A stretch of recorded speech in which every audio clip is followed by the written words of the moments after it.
This is the Farm Monitor. For over 50 years, your source for agribusiness news and features from around the Southeast and across the country, focusing on one of the nation's top industries, agriculture. The Farm Monitor is produced by one of the largest general farm organizations, the Georgia Farm Bureau. Now here are your hosts, Ray DeLessio and Kenny Bergamy. What is happening, friends? So good to see you again, even though technically we really can't see you, but we know you're there. He's Kenny, I'm Ray, and as always, we have got one heck of a show for you. Mr. B, what say you? Well, it is something called the Rundown. Coming up, maintaining a quality environment while at the same time cutting costs. Unheard of when it comes to the chicken houses, right? Wrong. We'll show you what researchers at UGA have discovered. Also on the program, it's off to our nation's capital, where Georgia's young farmers were given the chance to plead their case to lawmakers.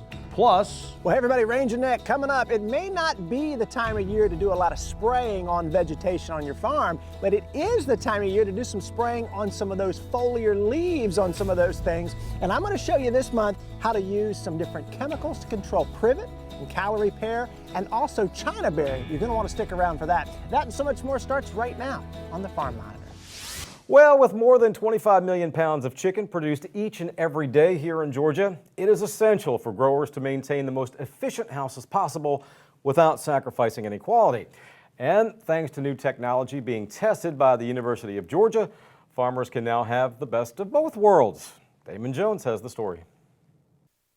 Walk through any grocery store and you'll likely find a plentiful supply of both chicken and eggs. However, the production cost to keep these shelves constantly stocked has steadily been on the rise with the increased cost of electricity. It's why researchers at the University of Georgia are experimenting with new technology in order to help the farmers' bottom line. Everybody's interested in energy conservation, but when you're talking about those two type of farms, there's not a whole lot of things that you can do once you change out the lights.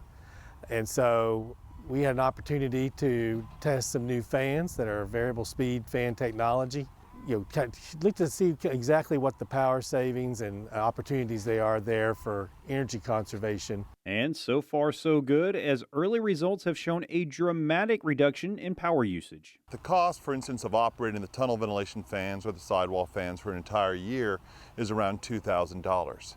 And what we've learned with variable speed fans, we can cut that roughly in half to $1,000. So on this two-house farm, we're looking at potentially reducing his fan operating costs by $2,000 a year.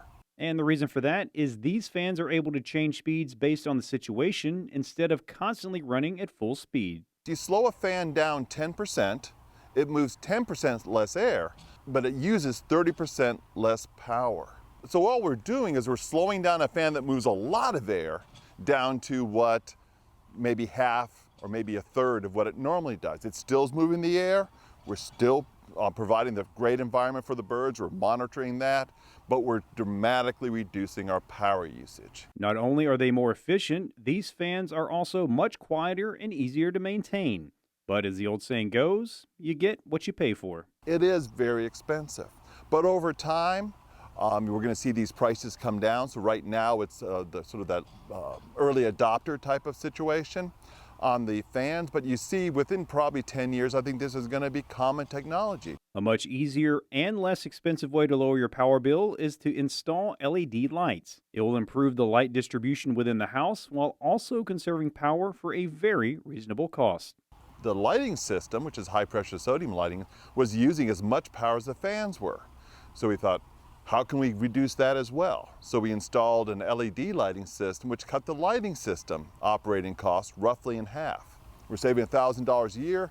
It costs roughly materials $2,000 to install the system. So we're looking at a 2-year payback period without any type of assistance from government programs. So that is one of those things we tell people, go ahead, do it. So between the state-of-the-art lighting and ventilation system, it's clear that poultry houses will be running more efficiently than ever. So we're really looking at a situation here where we're going to be using less power on this farm now than when it was built, 20 years ago. Reporting from Royston, I'm Damon Jones for the Farm Monitor. all right, thank you, Damon. On now to our nation's capital. Well, recently the Monitor tagged along for Georgia Farm Bureau's annual Young Farmers and Ranchers trip to Washington, D.C. And this one Well, it was a big one as it marked year 35 of the event. Our John Holcomb followed the group every step of the way. He joins us now on why this trip is so important to the organization as a whole. Well, bottom line, Kenny, this trip is exactly what Farm Bureau represents. And for some of these young farmers and ranchers, it's their first time visiting Washington, D.C. and their first time meeting face-to-face with members of Congress. The Georgia Farm Bureau's Young Farmers and Ranchers program is designed to develop the next generation of ag leaders in the state, which is why every year they travel up to the nation's capital to meet with lawmakers to discuss issues that are important to them and put a face to the Georgia ag industry. At the end of the day, we're a grassroots organization, so we need good advocates. But also, I tell them usually at the beginning of this trip is I'm hired to be your voice in D.C. Folks up here know me, members, staff. I'm up here working your issues daily, but I'm not back home on the farm ever. So I don't have that credibility that folks like this on this trip have, and I need that credibility at the end of the day if we're going to move the needle. This year was a special one as it was the 35th year the group has traveled up to D.C., but it was also a special one as almost half of those in attendance got to experience a Capitol Hill visit and meet face-to-face with lawmakers for the very first time. We have at least half of the attendees have never experienced a visit on Capitol Hill. I've never been to D.C. before. And so just to have that experience where you're sitting down across from your elected official and they're actually listening to you, they're talking with you, they're realizing that they live in the same district that you live in and they can share experiences. It is vital for our young people to see that they actually have a voice when it comes to our state and our federal legislation. Not only is the trip important for the young farmers and ranchers, but it's also important to the lawmakers because it allows them to hear what's important from people that are being directly affected by bills being debated in the House and Senate. I think it's refreshing for them to have some young folks here and who work hard back home, but who haven't quite lost faith in the system. I know we heard Congressman Woodall, 7th District, mention that earlier, right? You don't come to Washington, D.C. if you've given up on everything and you think your voice doesn't matter. So I think it's refreshing for them to spend time with groups like this. Every congressman and senator that we met with yesterday thanked us numerous times for being there and reassured us how important it was. And when you have the staff ask you questions after you've told your story, or the congressman or elected official ask you more about it, it shows that they really do care. This trip is also important to the young farmers and ranchers because it makes the grassroots process relative and shows them that change is very much possible. I think it's important for them to see that one person actually can make a change in this whole big political process that everybody thinks is so removed from the American people.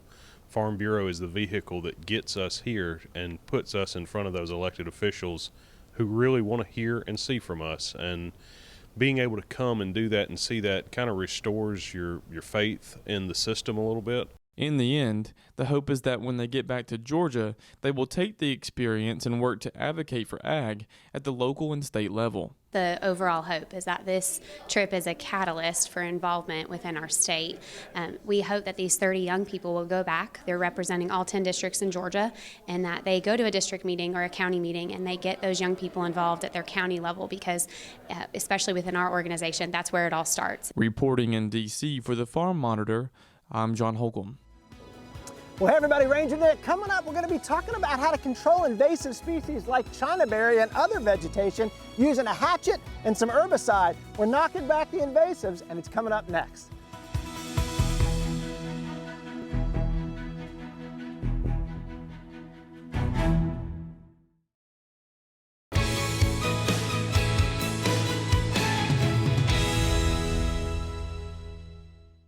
Welcome back to the Farm Monitor. I'm Kenny Burgamy in Washington, D.C. as we continue our coverage of the Young Farmers and Ranchers trip here. It's a very windy day. I'm talking with Alex Little. He's from South Fulton County in Georgia. And Alex, it's good to have you here in D.C. Your first trip to the Young Farmers. Absolutely. Thanks for having me. Tell me why it's important to what you do in South Fulton County that you come on this trip and you join the advocacy of Young Farmers and Ranchers. From a community-based level, and what I do in South Fulton is very inspiring to be able to engage with politicians on a national level. Today I had the opportunity to talk with Loudermilk and express to him my concern with tax cuts and being able to get a lot more involvement with the heirs property coming forward in 2023 and 2025 dealing with the farm bill. So he had a really good response and some personal experiences that he was able to really discuss with me, and our dialogue was very inspiring. For folks that don't know you and what you're doing in South Fulton County, tell us a little bit about your background and what you're up to. Okay, well, I'm currently the chair for the Young Farmers and Ranchers Committee in South Fulton County. I went to Fort Valley State University. I was a botany major there. In Atlanta, where I reside, I am a director of a community garden at Westview, and I also am a farrier by trade. So I'm pretty involved with agriculture from the metro Atlanta area on down to South Fulton County and the state as a whole when it comes to farming. And you see the importance of being connected to young farmers and ranchers here on out. Absolutely, yeah. It's a great foundation for me to get more involved with policy and what it takes to actually run a sustainable system when it comes to farming and be able to have a family property and family longevity when it comes to this business. What do you hope to take back to South Fulton County from this trip and to tell others about the Young Farmers Program? Everything from the people that I've met, everything from the food to the travel experience, and just the overall gratitude I have for being here and being in this position to be able to communicate and advocate for farmers.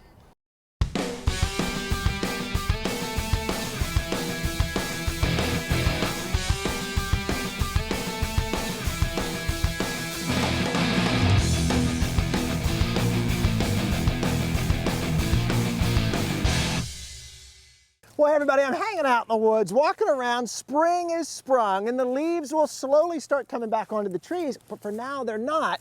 And this is the perfect time of year to see if you have invasive species on your property. And there's a gentleman that I know very well, a good friend that knows a thing or two about invasive species, Dr. Dave Coyle. Good to see you, Dr. Coyle. Good to see you. I'm doing great. I'm so glad to spend some time with you. Dr. Coyle is an invasive species and forest health specialist with Clemson University. Used to work at UGA. Hey, I'm still talking to him. We're still buddies. It's good, and we got to give credibility to his information too. That's for sure. Dr. Coyle, we're standing underneath of what I think is a Chinaberry tree, and you helped me make sure that I was standing under a Chinaberry. This is an invasive species. This is something that the folks at home could see from the road at their farm or at their home to see that it is a Chinaberry, and it has some of these, as you were telling me, some of these berries on here that give it away, that give it its name. What's the problem with this on property? Why is this an issue that we're talking about? Chinaberry is not native to the U.S., so it was brought over in the mid-1800s as a horticultural thing. People put it in their yards. Then it gets these fruits on here. They're a little squishy. Birds will eat these, and birds do what they want to do. They will go and spread these seeds, and then these things grow up all over the place. We find them on the edges of roads, on the edges of patches of woods. They're non-native species, so they're crowding out things that normally should be here, like oak trees. All right. Oak trees would be here. These fruits are actually toxic to most mammals. We're talking dogs and We're cats talking and dogs, things like that? cats, people. Okay, they're right. toxic to people if you eat them. Cattle can, for some reason, eat these and be okay, and birds can as well. But these trees also represent a place where there's not really any insects that feed on the leaves here. So if you're a bird looking for caterpillars to feed your young, you're not going to find any on these trees. So it represents what we call food desert for birds.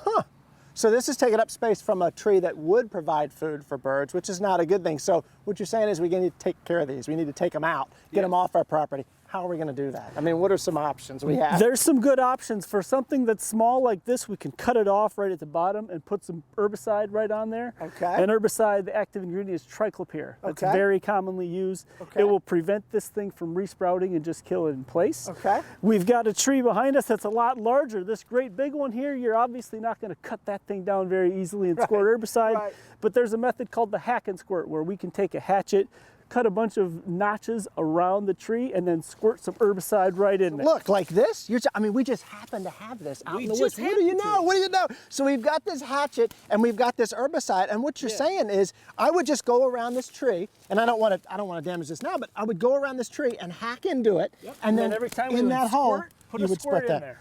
And that's going to travel up that tree and kill it. Now, when it becomes a dead tree, I'm a wildlife guy, I know you are too. Isn't that a good thing for animals? This becomes a snag, a standing dead tree. That's right. Woodpeckers, cavity nesters are going to love that. That's interesting stuff. So we could cut it down, spray there, do the hack and squirt method, taking care of these guys. Something we're going to want to do on our property. Now, this is one of several invasive species we're going to talk about today. We want to travel down the road a little bit and take a look at a calorie pair next that I know is near and dear to your heart. A lot of what Dr. Coyle deals with is that species.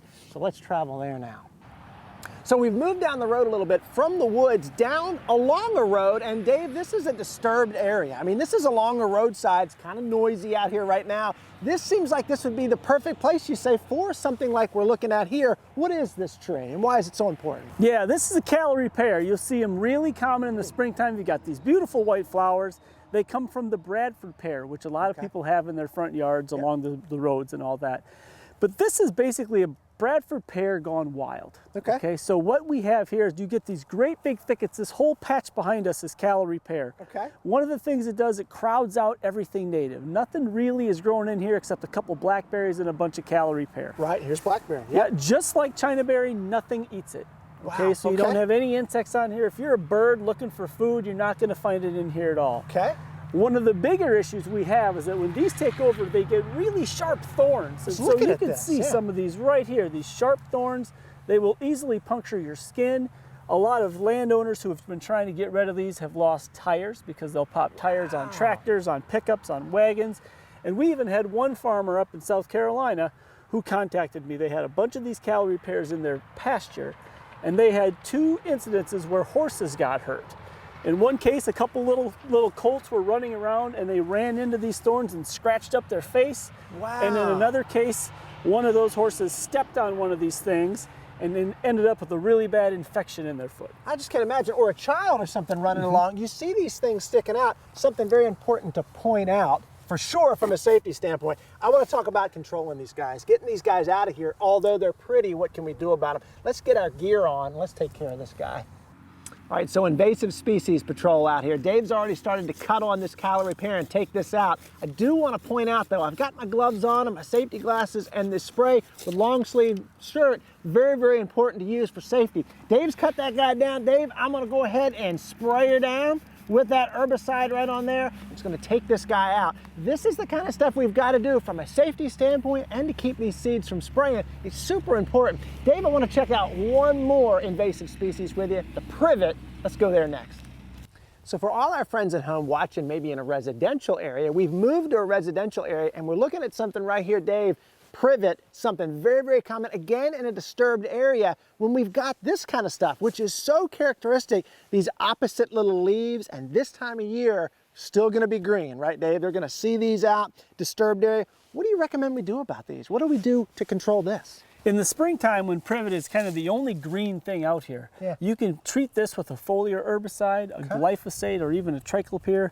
Go ahead and spray the foliage. You're not going to kill anything underneath it because nothing else is growing. Okay. Whenever you're spraying stuff, be very careful that you're wearing your proper PPE, your personal protective equipment, I had it on before, goggles, that's right. Your goggles, your gloves, hat, pants, long shirt. Yeah. Don't spray where it can be over your head. You don't want any of that spray to drift back into your face. Yeah. And make sure if you're spraying, it's not very windy. You want it to be a nice calm day to spray to make sure that spray gets exactly where you're trying to put it. Yeah, and I love that point. If it's windy out and we're spraying, I can just see myself out here spraying everywhere and it coming back in my face. Right back in your face. We want to get it down here waist or below. And you're saying just spray right on the bark. In some cases, you can spray right on the bark, either the leaves or the bark. When you've got really thin bark, if you can scrape that bark with your fingernail and see a little bit of green, I sure can. This chemical will get on that bark and soak right in, and then the tree will take it down, the privet will take it down, it will kill it that way. And that's great. Great to be able to control this. And look at where we've come today.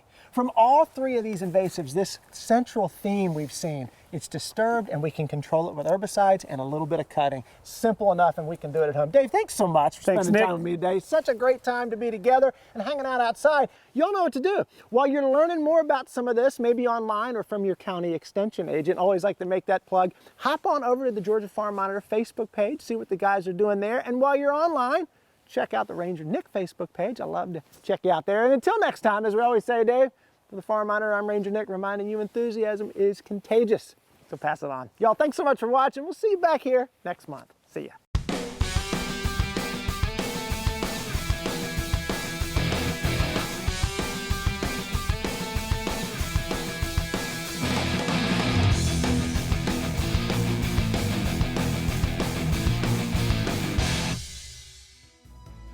When we come back, some valuable information for produce growers. Extension Food Safety Specialist Laurel Dunn. She'll talk about the best practices for your pre-harvest water collection. Stay tuned.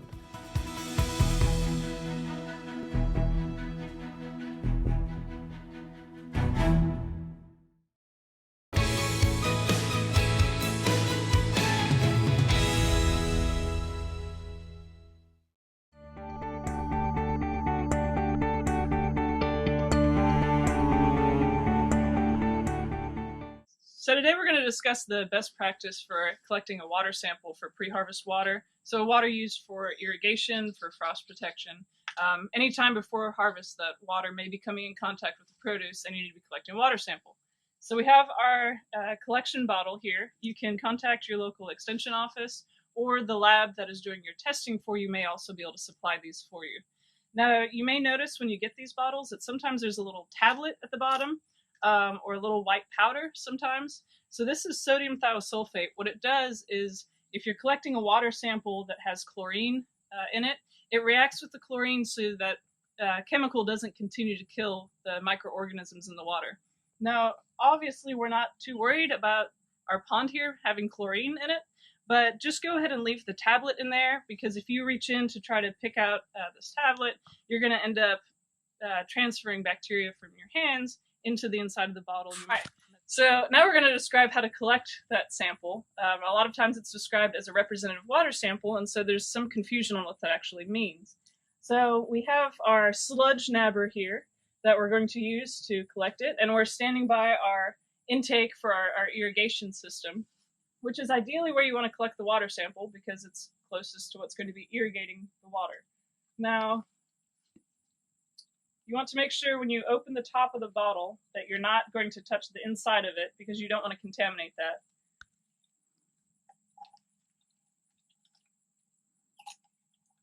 Once it's clicked in, you don't want to do it right at the edge because of the possibility of getting sediment, weeds, other things in there. But once you go out to the water, you also don't want to jab it all the way down, because the same thing, you could get weeds, lots of dirt. So we'll get as close and as safe as you can to the edge. Fill it up. Bring it back to our teammate who's wearing gloves. Thank you. All right, so now we've closed the bottle. The last thing you want to make sure you do is label it. So that way when it gets to the lab, they know where it came from, what water source you collected it from. This is particularly important if you have several irrigation ponds or several sources of your water that you'll be sending multiple samples off to the lab for. So here we have our label, and so you want to make sure that you have the farm name or the grower or some identifier, the location that the sample was collected from, ideally the time of collection, and also your date that it was collected. So that way the lab has all the information they need after they process the sample. So once you've collected your water sample and you've labeled your bottle, make sure that you get it in a cooler on ice immediately and get it transported to your lab. Ideally, before you collect the water sample, you need to check with your local lab and make sure that they will be open and available to receive it and to get it processed in a timely manner.